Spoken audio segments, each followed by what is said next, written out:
Chers candidats libres et officiels au baccalauréat, nous sommes aujourd'hui à la séance de philosophie et nous allons ensemble traiter ce sujet qui d'ailleurs est constitué des questions à choix multiples et aussi un exercice de réflexion. Sans plus tarder, nous commençons avec l'exercice 1 dont on dit tout simplement de répondre par vrai ou faux aux affirmations en utilisant les chiffres. Exemple, 5 vrais. Un petit conseil, lorsque vous êtes à l'examen, regardez très bien.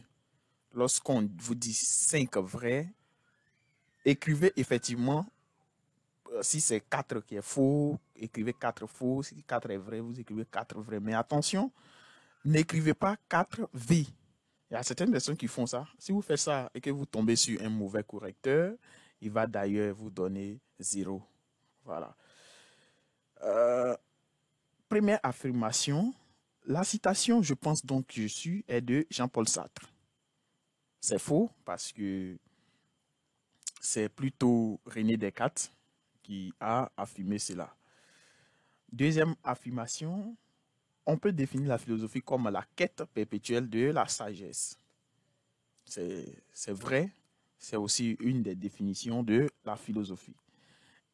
Et selon les psychanalystes, on peut juger l'homme par sa conscience. Non. Les psychanalystes, comme les Sigmund Freud, ont plutôt développé le thème sur l'inconscient. Donc, c'est pas vrai, c'est faux. Une ouverture est obligatoire dans la conclusion d'une dissertation philosophique. Bon, spécifiquement en Côte d'Ivoire, une ouverture n'est pas obligatoire. Si vous savez que vous n'avez pas une bonne ouverture qu'il faut, c'est-à-dire orienter le sujet vers un autre débat, vous laissez comme ça. Donc, en résumé, 1 faux, 2 vrais, 3 faux, 4 faux. On passe maintenant à l'exercice 2. On dit choisissez là où les bonnes justifications en utilisant des chiffres et puis des lettres. Voilà. La première affirmation, on nous dit, selon Aristote, l'homme est un animal politique. Cette affirmation revient à dire que, petit a, l'homme est un être vivant qui fait de la politique. B, l'homme retrouve son essence dans la politique. Et puis C, l'homme vit véritablement lorsqu'il est en société. Alors cette citation, l'homme est un animal politique, veut tout simplement dire que l'homme vit véritablement lorsqu'il est en société. L'homme est un être sociable. Deuxième affirmation, on nous dit, parmi les principes suivants, lequel ou lesquels étaient celui de René Descartes. A, le cogito. B, ceteris paribus. C, le doute méthodique. Alors, il faut savoir qu'il y avait 2 principes qu'il fallait retenir ici. Le cogito et puis le doute méthodique. On continue avec la troisième affirmation. On nous dit l'homme n'est pas cet être de bonheur, au cœur assoiffé d'amour, dont on nous dit qu'il se défend lorsqu'on l'attaque, mais un être au contraire qui doit porter au compte de ses données instinctives une bonne somme d'agressivité. Et on nous propose les auteurs Charles Baudelaire, Blaise Pascal et puis Sigmund Freud. Alors, selon vous, qui est l'auteur de cette citation? Écrivez en commentaire. Maintenant, la dernière affirmation, on nous dit la rédaction d'une dissertation philosophique nécessite une étude parcellaire, des citations bibliques ou coraniques, ou bien une reformulation du sujet. Notez tout simplement que l'étude parcellaire est nécessaire. Parfois, les citations bibliques sont nécessaires, citations bibliques comme coraniques, parce qu'il y a certains sujets qui portent les thèmes, disons, les sujets qui sont sur la religion, on peut utiliser des citations bibliques, donc c'est nécessaire. La reformulation du sujet également est nécessaire. Donc, un petit récapitulatif, c'est 1 C, 2 AC, 3 C, 4 ABC. Merci à toutes et à tous. On continue avec le dernier exercice d'ailleurs, qui est le sujet suivant. On nous dit de faire le plan détaillé. Le pouvoir public peut-il faire l'économie de la violence? Bien avant de commencer, je tiens à vous rappeler que nous faisons les séances de prépa bac en ligne et c'est en privé et durant ces différentes séances d'exercice, on prend le temps de bien expliquer les exercices aux participants. Tout le monde peut y participer, à savoir les Ivoiriens, les Burkinabés. Par la suite, il y a les Maliens, les Sénégalais et puis les Togolais. Voilà. C'est eux qui peuvent pour le moment participer au prépa bac en ligne. Pour s'inscrire, c'est simple. Vous m'écrivez au plus 225 07 57 56 26 91. Ou bien vous pouvez m'écrire par email, ce qui est rare d'ailleurs, prépabacanligne@gmail.com. Et l'inscription, c'est 5 000 francs pour les candidats libres et pour les candidats officiels, c'est 3 000 francs. Lorsque vous payez les 3 000 francs ou bien les 5 000 francs, vous ne payez plus rien jusqu'au 11 juin. Voilà, on va faire les séances d'exercice jusqu'au 11 juin. Donc, on vous attend. Le sujet, le pouvoir public peut-il faire l'économie de la violence? Pour bien comprendre ce sujet, en fait, on va faire une étude parcellaire qui consiste à définir les mots ou expressions clés du sujet dans le contexte. D'abord, le pouvoir public, c'est quoi? C'est l'autorité exercée par l'État sur les citoyens. C'est aussi la justice et la sécurité. C'est aussi l'État. Voilà, le pouvoir exercé par le gouvernement, tout ça. Faire l'économie de la violence revient à dire soit se passer de la violence, se priver de l'agressivité, éviter d'utiliser la violence ou bien renoncer à la violence. Comme des reformulations possibles, voilà, vous pouvez choisir une reformulation parmi tant d'autres. L'autorité exercée par l'État sur les citoyens peut-elle se passer de la violence? En reformulation 2, on nous dit le pouvoir public peut-il se priver de l'agressivité? En reformulation 3, le pouvoir public en tant qu'autorité exercée par l'État peut-il renoncer à la violence? Ou bien en reformulation 4, l'autorité étatique peut-il renoncer à la violence dans l'exercice de ses fonctions?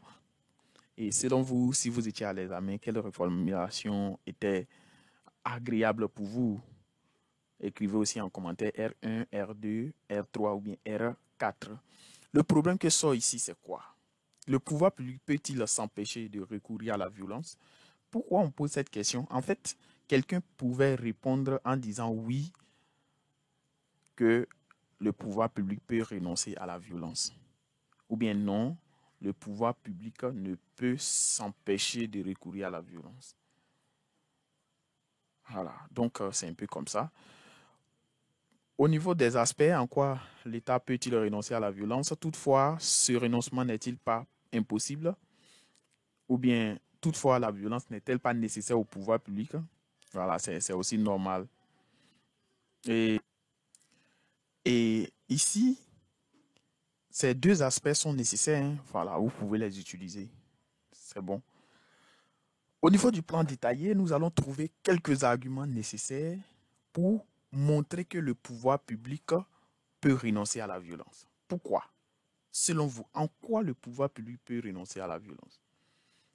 D'abord, en premier argument, on peut dire que l'autorité étatique peut renoncer à la violence en faisant en sorte que les lois soient au centre de toutes les actions.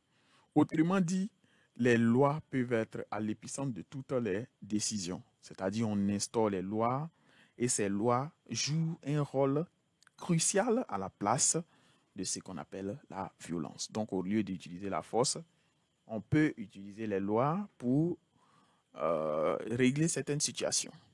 C'est pour cela que, une fois que les lois sont bien respectées, la société peut être en pleine liberté. Ainsi, Jean-Jacques Rousseau, dans du contrat social, dit l'obéissance à la loi qu'on s'est prescrite est liberté. En argument 2, on peut dire que l'État peut se passer de la violence en se basant sur le raisonnement. C'est quoi le raisonnement?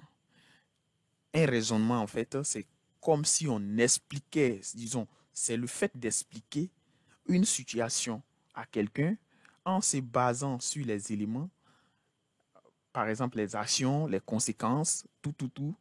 Et vous allez voir que la personne peut comprendre sans même passer par la violence. C'est comme si vous avez un enfant, il pose un mauvais acte et puis vous le frappez. Ça, c'est l'usage de la violence. Par contre, on peut lui dire que non, désormais, il ne faut pas faire ça parce que voici ce qui peut arriver comme conséquence. Donc, c'est un raisonnement. Au niveau de l'AS 2, on va montrer maintenant que le pouvoir public ne peut s'empêcher d'utiliser la violence. Autrement dit, la violence est nécessaire au, au pouvoir public dans l'exercice de ses fonctions. En premier argument, pourquoi on peut dire ça? Parce qu'en fait, l'État, parce qu'en fait, les citoyens eux-mêmes ne sont pas disposés à la bonne conduite.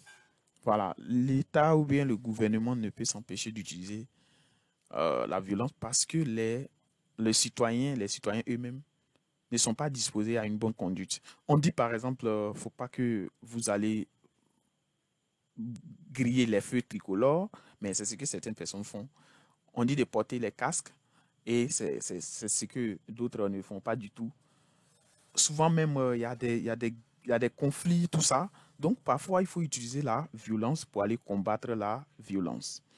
Donc, Kant, dans l'idée d'une histoire du point de vue cosmopolitique, il dit que l'homme est un animal qui abuse à coup sûr de sa liberté à l'égard de ses semblables. Il faut donc un maître pour briser sa volonté particulière et le forcer à obéir à une volonté universelle valable. Par là, chacun peut être libre. Et deuxième argument, on dit que l'État utilise la violence pour faire régner l'ordre dans la société.